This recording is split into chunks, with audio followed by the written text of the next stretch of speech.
El Xavier Medina és doctor en Antropologia Social per la Universitat de Barcelona i actualment és director acadèmic del programa Food Systems de la Universitat Oberta de Catalunya i president de l'ICAP Espanya, International Commission of Anthropology of Food.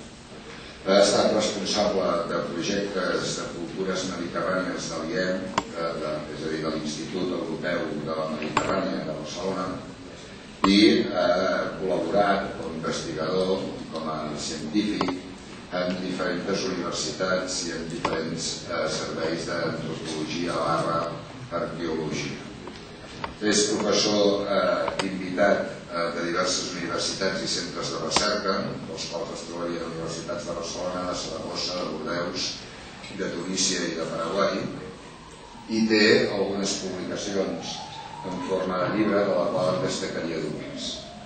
L'alimentació mediterrània, història, cultura i nutrició, de l'any 96, i el color amb l'alimentació mediterrània, aspectes sensorials i culturals de la nutrició, de l'any 90.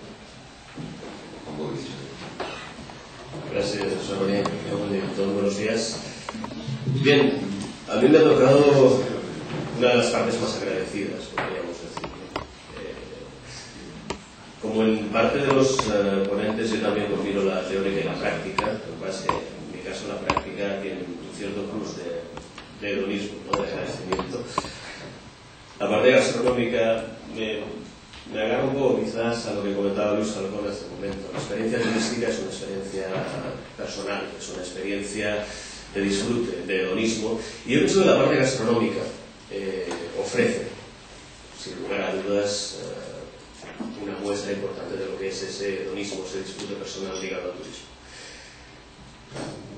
Es cierto también, como comentaba Luis hace un momento, que el 80%, incluso más, la mayoría, creo que casi la otra, del turismo internacional en estos momentos sigue moviéndose por lo mismo de siempre. Sol y playa y, por otro lado, negocios, por supuesto. Y el papel que le queda al turismo cultural es realmente poco. Pienso que dentro del turismo cultural, que empieza, sobre todo en las últimas décadas, a despuntar, empieza a encontrar quizás un poco su lugar, tiene también su lugar el turismo gastronómico. Es el único texto que vais a encontrar en todo el mundo, así que creo que es relativamente fácil. Pues simplemente una definición de batalla de lo que es el turismo gastronómico, aquel que tiene la gastronomía como primer o muy destacado incentivo del viaje. Pero eso sí, teniendo en cuenta siempre que, a ver, un turista puede ir a la playa o no, puede visitar museos o no, puede hacer cualquier actividad deportiva o no, pero lo que sí seguro va a hacer es comer 3 veces al día, como mínimo, en ocasiones más. Con lo cual, esto implica también una parte del presupuesto dedicado a ese viaje.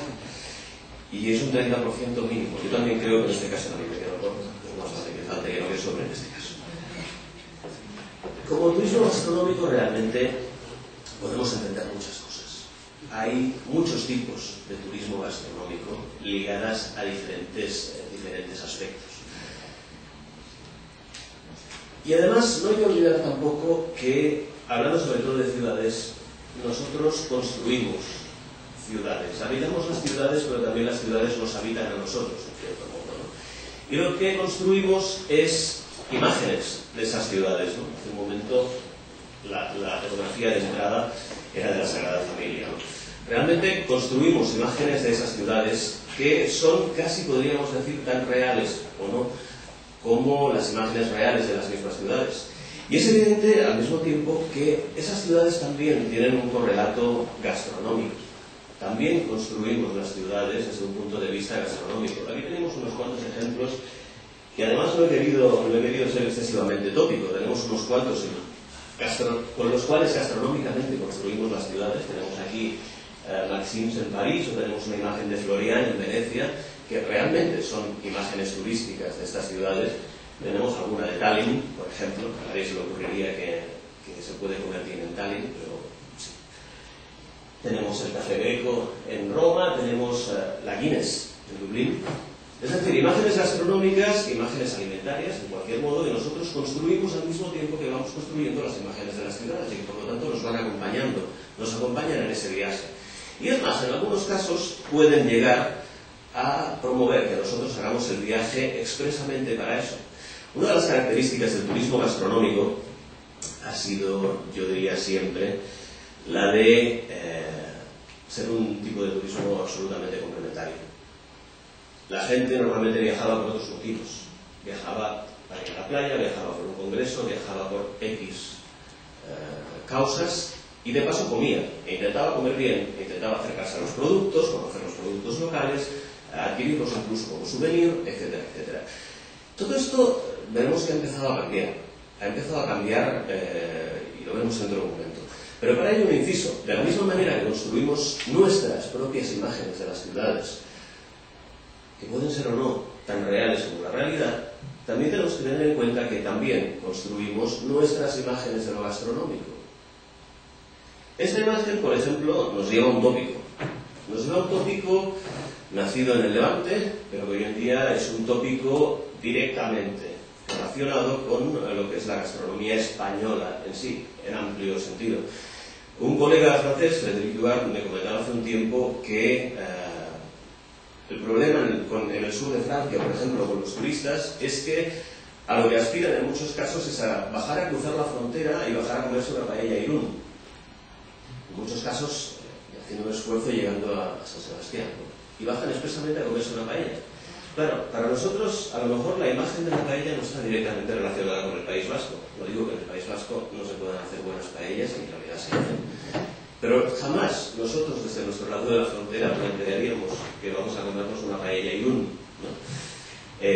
Como decía la canción del último de la fila, bajamos a comer un arrocito a Castellón, ¿no? O nos lo comemos en la Barceloneta. Pero jamás se nos ocurriría en el País Vasco pudiéramos tener esta imagen de la paella como tótem. Y sin embargo, desde el otro lado de la frontera, esa imagen ha sido construida así, porque lo que se ve al otro lado de la frontera es esa imagen gastronómica estatal de España, en la cual la paella se ha convertido en un tótem. Por lo tanto, si ustedes visitan Irún o visitan San Sebastián, se sorprenderán de la cantidad de sitios donde el plato estrella es la paella. Eso de todas maneras es otra historia, pero ahí está. Bien, evidentemente el turismo gastronómico se ha ido moviendo a lo largo de los últimos años, sobre todo en las últimas décadas, y sobre todo centrado al principio en el mundo rural. Nos encontramos en un momento de miedos alimentarios. No hace falta dar demasiados ejemplos, pero la peste porcina, la gripe A, peste aviar, etcétera, etcétera, las vacas locas, todo ello ha implicado que el consumidor, sobre todo en estos últimos tiempos, desconoce lo que es la mayor parte de los procesos alimentarios.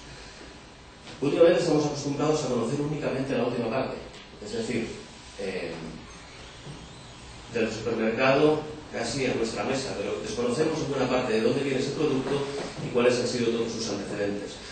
Buena parte de este turismo nace de esas inquietudes también. Iniciativas como Bienvenue a la Ferme o la Ferme de Foutier, etcétera, en el sur de Francia, nos llevan un poco por aquí. Es decir, el consumidor va hacia el origen, va a ver dónde se produce, cómo se produce, estar cerca e incluso ayudar a producirlo. Y incluso pues, hay quien hace un weekend foie gras y se hace su mismo foie en el sur de Francia. Iniciativas que en el sur de Francia han ido creciendo y que evidentemente, por un lado, unidas al turismo rural, por el otro se han ido uniendo cada vez más a un turismo gastronómico que busca, por un lado, el origen del producto, por el otro, su calidad y finalmente, evidentemente, el disfrute. ¿Por qué este inicio? ¿Y por qué en un simposio ligado a las ciudades, al menos en nuestra sesión de hoy? Pues porque precisamente dentro de este contexto nacen iniciativas como la del sur de Francia, las ciudades medias del sur de Francia, ligado a una ruta que es la del cassoulet. El cassoulet no es más que, a fin de cuentas, un guiso local de judías con carne y carne. Carne de diferentes tipos, pero carne, a fin de cuentas. Un plato que tiene una particularidad importante, es que se da principalmente en 4 ciudades del sur de Francia, es Toulouse, Castelnaudary, Narbonne y